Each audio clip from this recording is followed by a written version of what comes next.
कराची असे शक्तिपूजा दही दूध शुद्धोदकाने तयाला पंचामृत स्नान घालू प्रभूला विणा तुतार्या किती वाजताती शंखादिवाद्ये पहा गर्जताती म्हणती नगारे गुरुदेव दत्त श्री दत्त जय दत्त स्वामी समर्थ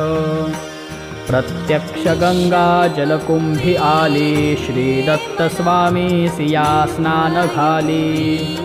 महासिद्ध आले पदतीर्थ घ्याया महिमा तयांचा कडेना जगाया मी धन्य झालो हे तीर्थ घेता घडू दे पूजा ही यथा सांग आता आजानुबाहू दिव्यकांती सतेज नसे मानवी देह हा स्वामी